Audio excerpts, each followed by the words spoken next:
Je voudrais quand même que vous réagissiez à ce que dit Yaron Gambo. Moi, je voudrais savoir, qu'est-ce que vous dites à vos alliés du Hamas? Parce que c'est vrai que le Fatah est allié aujourd'hui avec le Hamas. Qu'est-ce que vous dites à vos alliés du Hamas? Vous dites continuer cette guerre contre Israël ou vous dites accepter un cessez-le-feu? Non, mais laissez-moi comprendre. Le Hamas, qui dans cette agression israélienne et cette guerre, a fait 27 morts israéliens, dont 25 militaires israéliens. 25 sur 27 sont des militaires de la puissance occupante israélienne, serait une organisation terroriste et des criminels. Et ceux qui ont fait 530 morts, dont 90% de civils, dont plus d'une centaine d'enfants, serait le pays civilisé dans ce conflit?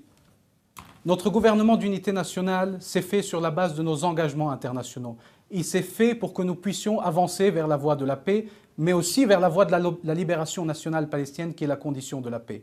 Sur quelle base est faite la coalition israélienne actuelle d'extrême droite? Est-ce qu'elle n'est pas faite sur la base de l'occupation et de la colonisation? Comment allons-nous ramener le Hamas vers des positions politiques plus modérées si en 10 ans de présidence de Mahmoud Abbas, ce gouvernement israélien a construit plus de 100 000 colonies sur nos terres? Comment allons-nous les ramener alors que cette puissance occupante israélienne détient en otage 6 000 prisonniers palestiniens? Comment nous allons convaincre notre peuple que le gouvernement israélien actuel est un partenaire pour la paix et non une puissance occupante et un gouvernement d'apartheid, quand ce gouvernement d'apartheid continue la construction du mur, fait des incursions dans nos villes, en Cisjordanie même, continue à tuer des Palestiniens et des enfants? Qu'est-ce que nous allons leur dire aujourd'hui aux Palestiniens, nous qui avons défendu ce projet de la paix et ce projet de la libération par les voies politiques et pacifiques? Majed Bamia, vous ne répondez pas à ma question. Qu'est-ce que vous dites aujourd'hui à vos alliés du Hamas? Vous leur dites, on vous soutient. Je vous demande, qu'est-ce que vous voulez que je leur dise? Mais vous discutez avec eux, qu'est-ce que vous leur dites? 7 ans de blocus sur la bande de Gaza, une agression israélienne et des bombes qui tombent sur nos civils, qu'est-ce qu'on va leur dire?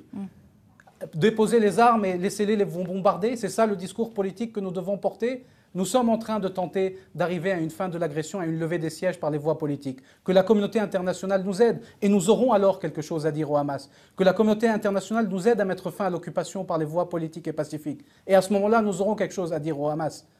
Mais il faut parler à ceux qui bénéficient de l'impunité totale. Vous savez, le Hamas, il est placé sur les listes d'organisations terroristes. Il a été boycotté par la communauté internationale. Votre interlocuteur est présent en France, personne ne le boycotte. Cette impunité israélienne qui se poursuit est la raison essentielle pour laquelle le processus de paix n'avance pas. Ce n'est pas le Hamas, c'est l'occupation, c'est le déni des droits depuis 60 ans des Palestiniens. Ça suffit de dire que parce qu'il y a la révolte des esclaves, que l'esclavage est acceptable. Bien sûr que parfois on peut mal se conduire, bien sûr qu'il peut y avoir des violations du droit, on peut les regarder.